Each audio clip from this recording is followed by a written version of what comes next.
In this video, we're going to talk about how to draw chair conformations. And first, we're going to briefly talk about what a chair conformation is and why we see chair conformations.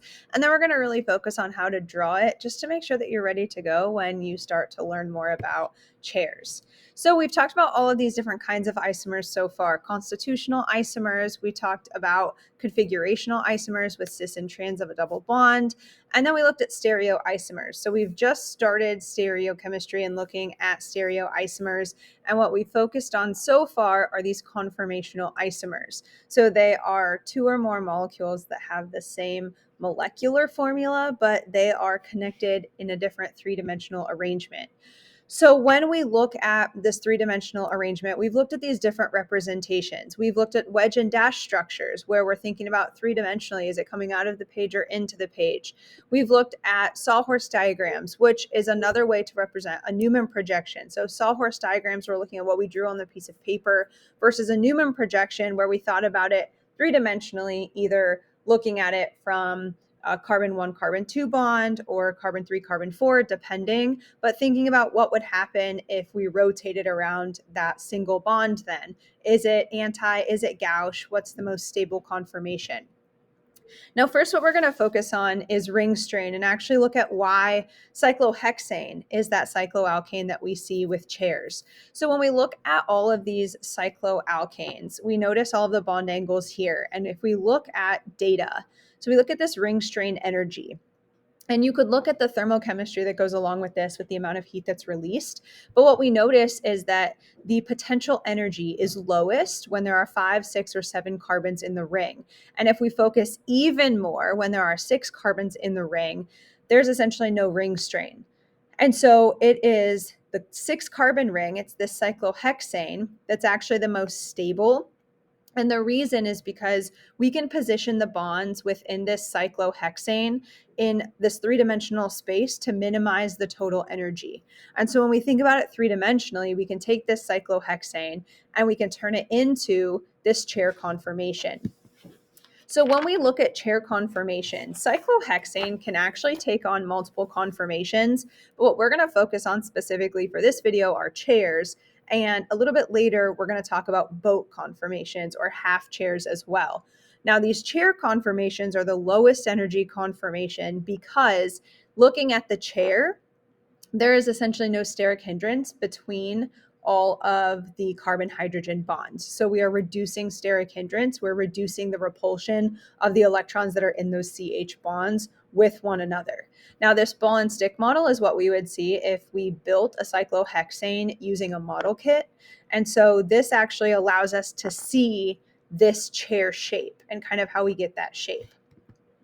Now, how to draw a chair conformation. So before we get into the stability of chair conformations and why we see them like we do, we have to be able to draw them. So it's going to be imperative that you can draw these chair conformations correctly.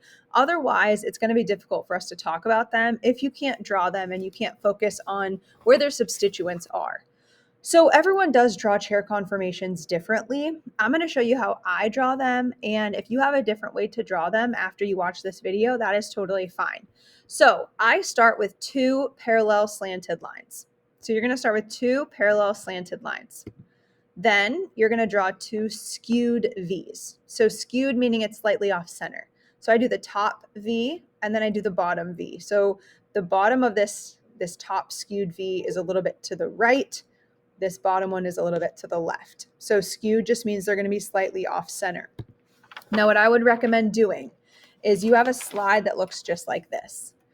Practice drawing this over and over and over again until you can do it without even thinking about it. So use your pencil and just outline this a few times, or just use your finger, right, on your piece of paper and just outline it a few times. Is there a different way that works for you? Some people will actually draw these 2 parallel lines, then they'll draw this line, they'll draw this line, and then they'll come the other way. They'll meet it and they'll meet it. If that works for you, that works for you. But everybody will draw it a little bit differently. Once you can draw the base, right, this cyclohexane portion of the chair, then we talk about the different positions within a chair conformation. So we have axial and equatorial, which you've heard when we talked about trigonal bipyramidal molecular geometries. So axial is vertical, right? Axial is an axis, it's vertical. So axial is either straight up or straight down. It's just a continuation of this vertex of the carbon. So notice this top carbon, they're pointing up. So we just continue drawing up. That's the axial position. This carbon and this carbon points down. So we just continue it down. Those are the axial positions. Now this carbon is still pointing up. So we go up. This one is pointing down. So each carbon atom will have two substituents, one in the axial position and one in the equatorial position. So the equatorial bond, think about the equator. Right? The equator goes around. So with the equatorial position, that is going to point out toward the side. Now, equatorial has to be the opposite direction from axial. So looking at this top right carbon, axial pointed up. That means the equatorial has to point down, but the only place for this equatorial to go is out to the side. And so since axial pointed up, this equatorial is going to be slightly down and to the side. Notice this bottom right carbon, axial went down. Equatorial is going to go to the side, so it's going to come up and to the side. What you see here in this diagram is what every chair would look like if there was a substituent on every carbon. So this is what the chair would look like. Now, what I do want you to notice is that the equatorial bonds are parallel to two other bonds. So this equatorial, for example, is parallel to this top left line, this bottom right line. Right? This bottom equatorial is parallel to two other equatorial bonds. Now, along with the axial and the equatorial position, we have up and down positions as well. So we talked about axial pointing up or pointing down. So we would say that this CH3 down here, for example, is in the axial position and it's pointing down. This ethyl is in the equatorial position and also pointing down. So it's important that we notice the axial and the equatorial, but also that we notice the up and the down. Now, hydrogens, right? Hydrogens are drawn on substituted carbons. So substituted would be this carbon has an ethyl group. We also show the hydrogen. This carbon has a methyl group. That's substituted. We have to show that hydrogen. So hydrogens are drawn on the substituted carbons to make sure that we see the positions of the substituents.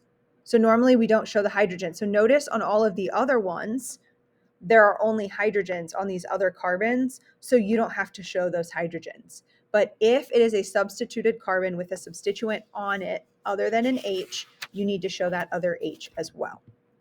So here we have axial versus equatorial and up and down. So what I want you to do is on your page, see if you can label. So use a triangle for axial and a circle for equatorial. Go back into your notes if you need to and pause the video, label each bond, right?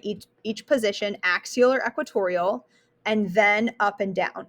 So pause the video, label axial, equatorial, and then up and down. So hopefully this is what it looked like. So this, we have the axial positions are always the vertical. Then the direction that it points is up versus down. Equatorial is always out to the side. It's always these inner carbons that you want to make sure you pay attention to.